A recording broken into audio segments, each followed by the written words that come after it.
Your Excellency, the President of the Republic of Kenya, the Honorable Uhuru Muigai Kenyatta, Your Excellency, the Deputy President of the Republic of Kenya, the Honorable William Ruto, the Cabinet Secretary for Labor, Sister Phyllis Kandia, Brother Francis Atwoli, the General Secretary of KNUT, all protocols observed in the interest of time, Your Excellency, sir, from the Trade Union Congress, the Labor Center, that brings together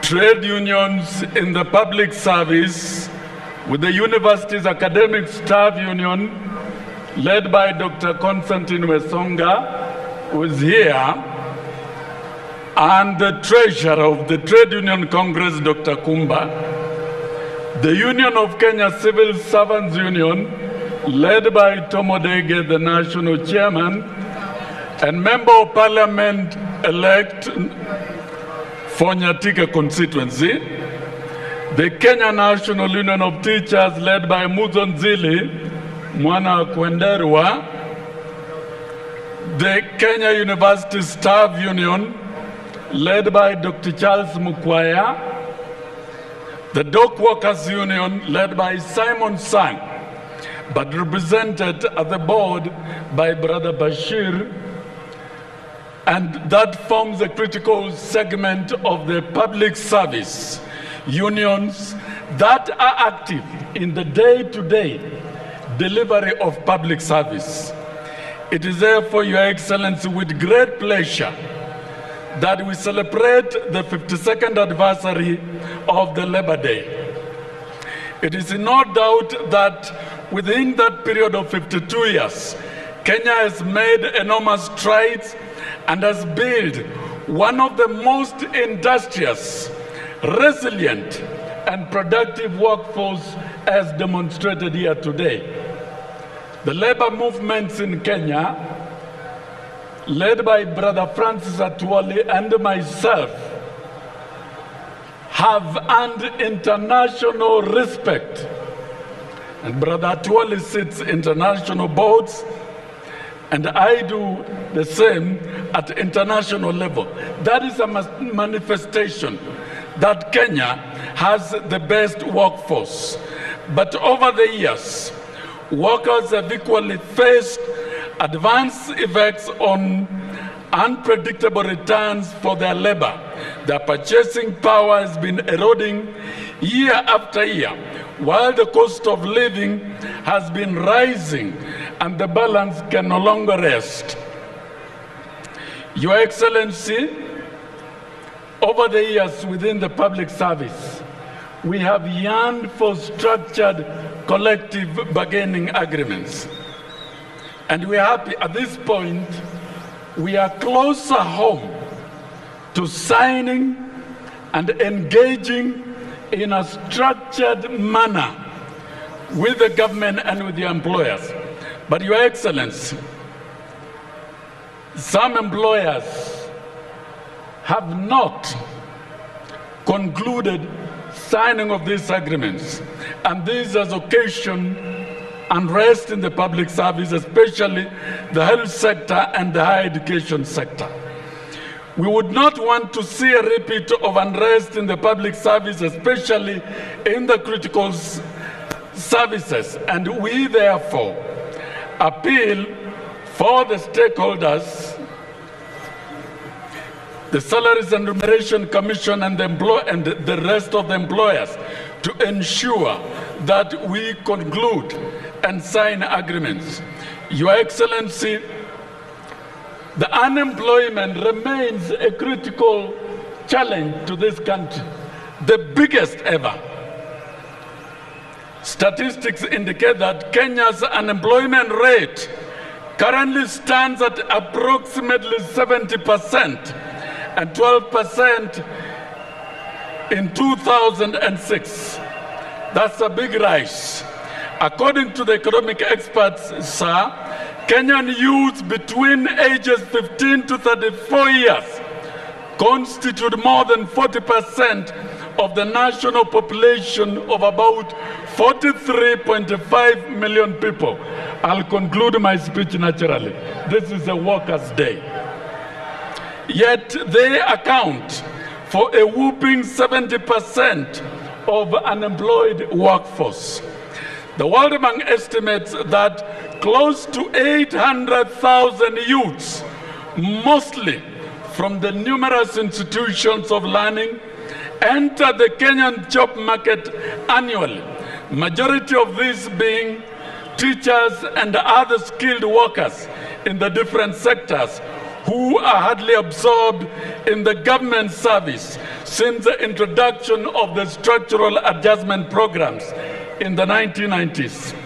For those 3 decades, the country has been denied of one of the key factors of productive skilled labor, and inadequate employment has failed to spur economic growth, and only half of the projected growth is realized annually. Out of the 800,000, only about 700 may succeed in securing professional employment in the formal sector. This is where only 5,000 teachers are hired annually. Even more terrifying today is the recently released economic survey report. The report has painted a bleak future of job security, especially in the informal sector. News that the unemployment has dropped by a further 15% will shake the industries and lead to wanton layoffs. These trends do not occur as a natural disaster.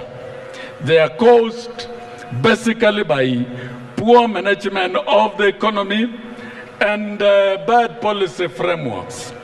We propose that the government at this point, after consuming the structural adjustment prescriptions for many years, lifts the freeze on employment in the public sector to accommodate skilled, trained Kenyans to boost productivity in the public sector in order to ensure attainment of sustainable development goals. Labor fixing remains an immediate urgent need. By the year 2020, in all sectors of government, to enable an environment to spur economic growth. With the current unemployment rate, Kenya needs to create about 4 million jobs for our youths by the year 2020. To make economic sense, I think this is our Labor Day, and I will finish shortly. To make economic sense, majority of these jobs should be in the teaching service and the rest of the public service. Your Excellency, fighting absolute poverty, ensuring there is food satisfaction, sufficient health care system in this country, and delivery of quality education, which are the goals of Sustainable Development Agenda, cannot be done without quality labor. And therefore, quality service delivery can only be delivered by adequate personnel. Ladies and gentlemen, like the war on Al-Shabaab, the war on unemployment must be fought with the same vigor, resolute, and commitments. The trade unions are the icing on the cake in all production sectors. They have a right to existence along all the social fabrics, and no state can succeed without labor movements. And Your Excellency, Kenya has the best labor movements in the world. Every government has a cardinal duty to protect the tenets of good labor practices and allow them to practice freely and negotiate with the government and other employers in good faith. The courts, and you're lucky in this country, we have the Employment and Labor Relations Court, and the courts must refuse to be used by instruments of the state to deny workers oxygen and their fundamental right to social dialogue. In no part of the world do courts solve problems. In strong democracies, courts do not entertain labor cases, preferring instead to return them to the conciliation boards. To grant employers application to sack employees, as happened recently at the KPA, where 28 workers were ordered sacked, is not only being insensitive to the right of their voices. This decision will haunt the courts for a long time to come.